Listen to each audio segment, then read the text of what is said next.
Hello! Alors aujourd'hui, j'avais planifié de vous faire une vidéo sur l'organisation parce qu'en effet, j'ai reçu une série de retours de nombre d'entre vous disant qu'elles avaient parfois du mal, que vous aviez parfois du mal à organiser votre semaine, voilà, que vous vous sentiez parfois un petit peu perdu en mode warrior ou machine de guerre ou plutôt en pilote automatique. Et puis, j'ai fait une rencontre improbable. Une rencontre improbable avec mon enfant intérieur. Alors, pour celles qui ne sont pas familières avec ce terme, l'enfant intérieur, c'est la petite fille que vous avez chacune en vous et qui vous crie d'être plus joyeuse, moins sérieuse, de prendre du temps pour vous, voilà, de vous sentir plus légère, de vous sentir libre, d'oser. Et en, en écrivant à cette petite enfant intérieure, voilà, je fais parfois de l'écriture inspirée, elle a piqué un sacré coup de gueule. Et j'étais en train de faire un exercice et elle m'a fait comprendre qu'elle n'était pas contente du tout parce que c'est bien beau d'organiser sa semaine, son temps, pour faire toutes les choses qui sont importantes et urgentes, de passer son temps à travailler, de comment dire, voilà, de s'occuper de ses enfants, d'organiser toutes les navettes, etc.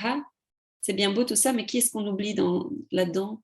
Eh bien, c'est Bibi, c'est toujours cet enfant intérieur. Et mon enfant intérieur m'a fait écrire qu'elle se sentait complètement délaissée, qu'elle se sentait abandonnée depuis des mois. Et pour cause, je lance mon activité professionnelle, je passe du temps avec mes clients, que ce soit des personnes valides, des personnes moins valides.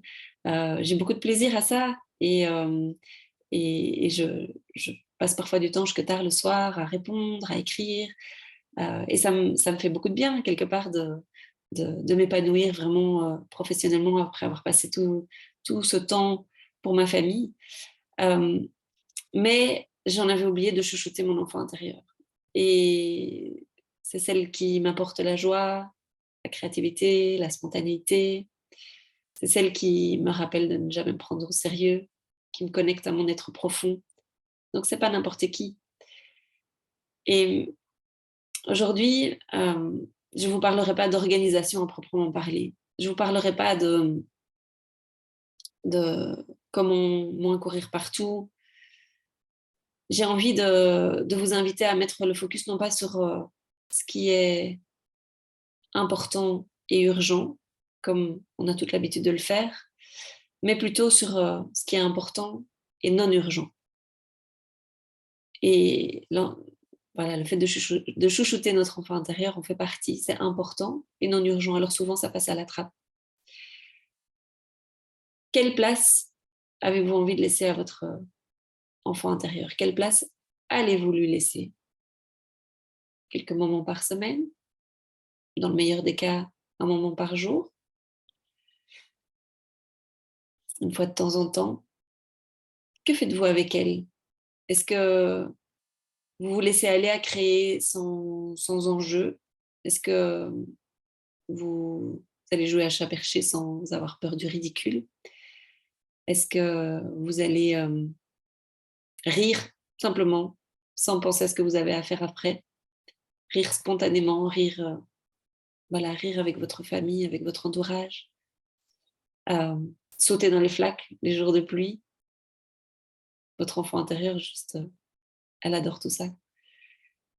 Et voilà, aujourd'hui, moi, j'ai pris un engagement important avec mon enfant intérieur, c'est de créer, de créer chaque jour, de remplir chaque jour une page de mon carnet créatif pour me reconnecter avec elle, pour me reconnecter avec cette créativité, cette spontanéité, cette joie, sans attendre, juste pour le plaisir. Et voilà. Et toi? J'ai envie de te poser la question, quel est ton engagement avec ton enfant intérieur? Au-delà de tout ce que tu as à faire, de tout ce qui est important, tout ce qui est urgent, quelle place est-ce que tu vas laisser? Comment est-ce que tu vas rendre ton enfant intérieur important et urgent? Parce que peut-être que ça l'est vraiment. Quel temps est-ce que tu vas lui consacrer au quotidien? Qu'est-ce que tu vas faire avec elle? Souviens-toi que ton bien-être est la clé pour atteindre la réussite, quelle qu'elle soit. Donc, ton bien-être passe aussi par cette connexion avec ton enfant intérieur. Alors, je me réjouis de lire ici. Je t'invite vraiment à écrire en commentaire de cette vidéo l'engagement que tu vas prendre. Je me réjouis de le lire et je me réjouis de vous retrouver de te retrouver, de vous retrouver en fin de semaine pour voir un petit peu comment se sont passés ces quelques premiers jours d'engagement. Si vous avez trouvé le temps, si vous avez pris le temps, parce que parfois, en fait, c'est juste un agencement de planning. Et une fois qu'on a agencé ça dans notre emploi du temps, eh bien, en fait, on a le temps. Donc, essayez de trouver le temps. Quel est le moment le plus approprié pour vous connecter avec votre enfant intérieur et voilà, je me réjouis de lire ça. Et si vous avez envie de prendre un appel découverte avec moi, c'est toujours possible également pour voilà, aller creuser un petit peu plus loin, avancer, déjà faire un énorme pas euh, voilà, vers ce que vous avez envie vraiment de vivre. Et voilà, moi je vous dis à tout bientôt. Je vous souhaite une belle journée.